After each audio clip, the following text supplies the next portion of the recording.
But I do want you to know that I understand the father's side because I'm a father and I know I got in some trouble a couple times. But what happens is when the father usually speaks out and does you always waited something. to your credit, you always waited to the end of the season. This brother did this what they 8 weeks. Well, I think it might have been a strategic move to try to get him out of there. It worked, and I think it did work because nothing was going to get better for Odell with that team. And they're not getting rid of Baker because let me just be clear before we go in on Baker. Let me just be clear. To me, he's not really that good of a. He's not a very good quarterback. He's not a great quarterback. He's not a great quarterback. He's not a very good quarterback. I think he's a solid quarterback. And it's hard. Yeah. One thing about the NFL, I have to say this: it's hard to even find a solid QB in the league. So they're not going to choose. This is not a league where you're going to choose a 29-year-old wide receiver who's been injured. He's been injured multiple times since he's been in Cleveland. They're not going to choose that guy over. A quarterback who is coming off of a good season last year and showed you some signs of maybe we can win with this guy. Right, he's not showing you those signs now. I think he's actually being very exposed now. I'm glad Kobe had us watch the footage, the film last night from when they played Minnesota, right. And it was glaring. Anybody who wants to get on TV and say that Baker wasn't really able to get the ball to Odell. But Odell wasn't able to get to the spots on the field for Baker to get him the ball. I think that's bogus. It's almost like Baker has one target priority. He had one target receiver, and that's who he looked at. And he would kind of look at that person the whole time. And he would never look at his other targets at all.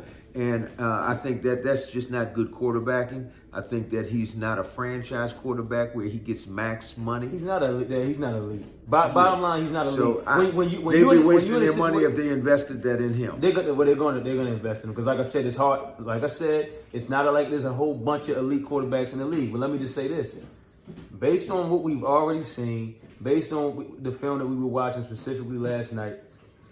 He has tunnel vision. That's number one, which is a problem when you're trying to be an elite quarterback. You can't have tunnel vision. Right. One thing I love about Lamar Jackson is when he rolls out of the pocket, he's looking for the open man. He might have it in his mind to get it to Andrews, but if Andrews is not open when the play breaks down, he's looking for the next open guy. Right. So that Baker doesn't really have that. He also, when he did target Odell, you're overthrowing the ball to him. If he's running up the sideline, you're throwing it out of bounds. I mean, you're throwing it behind him. It's hitting. There was situations where we saw in the film where you're hitting the back of the defender's helmet. That's not to me like that. Aaron Rodgers is not doing that. Russell Wilson's not doing that. Tom Brady, of course, is not doing that. I don't even see Lamar really doing that. Right. But let me tell you this: one thing I do know is true is that ownership should be looking at the coaching staff because they look at film every week. And you're not telling me that they did not see that film and understand that it's a problem and why Baker was not getting the ball to Odell. They knew about it. That's why they got on the sports program the other day, and the coach said they have to do a better job to get the ball to Odell. And then he's released. And then he's released. So they've been knowing about this for some time, and obviously they didn't have a problem with it because they did not push the issue and bring those guys together and figure out what they had to do so he could help that team be more successful. And I believe that he's going to be a benefit to some team, and I can't wait to see him in action. I think it's interesting, man. I think that what Odell's props did, I think that it kind of embarrassed the coaching staff. Oh, yeah, no doubt. Especially the offensive coordinator. Yeah. Because he exposed him. You're kind of exposing the play calling, too. Yeah. Because remember when we were watching the film, and they were routes that Odell ran, and you're like, why would you have him run this type of... It was almost like just a decoy type of That's route. what they look like, route. A bunch of decoy, because he was running routes, stopping, cutting back another direction, then going another direction. It was like you knew that it's no way Baker's going to get the ball to him. Wasn't even looking his way. Now, if they try to create some narrative to say that he was creating his own routes, that makes no sense. Because this guy had 5 years of success where his numbers, they went over his numbers when he was in New York. And I mean, unbelievable numbers. And then all of a sudden he comes to this team and the numbers just drop drastically. something's wrong. The chemistry is not there, and I think the personalities just don't work out because Baker Mayfield has had problems, and we've been talking about him. After he had that one good year last year, all of a sudden people thought that he was going to be this superhero type of quarterback. Yeah, Stephen A. Smith used to say, man, you got more commercials than you got touchdowns. And it was the truth. There was one point in time when you saw him on the tube all the time. You hardly saw Lamar Jackson. So obviously somebody wanted him to succeed. Lamar had a 14-2 MVP type of season. Right. Somebody wanted him to succeed. But, hey, look, not wishing anything bad on either player. I just want them to get the opportunity that they need to get. And hopefully Baker will learn something from this. Odell will learn something from this situation. And then Odell will have some success wherever he goes. And hopefully, it works out and he comes to the Ravens. We would love to have him. I know. Unfortunately, it's not going to happen. We don't usually do that. Other than Steve Smith, I don't remember us really, picking up a vet like that or picking up a big, big time receiver like that. But guess if the money is right.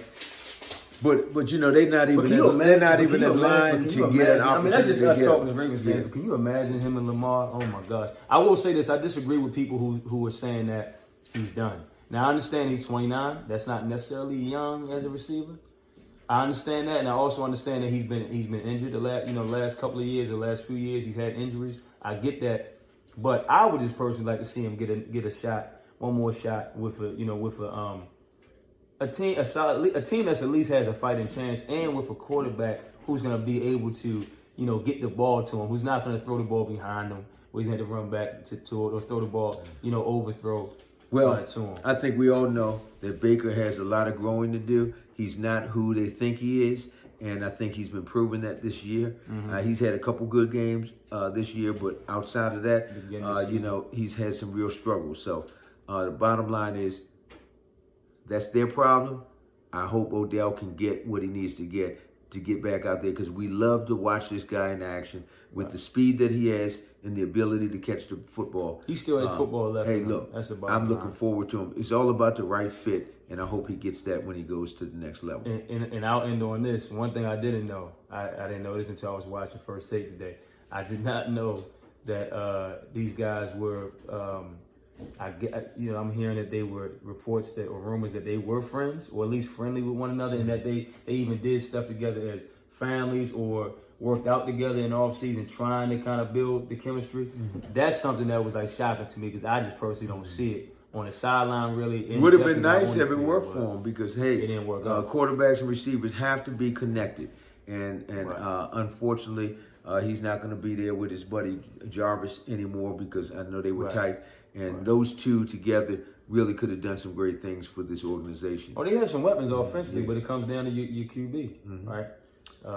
As to how far you're going to go. So, all right, man. Like father, like son. Yep. Batman, Robin over here.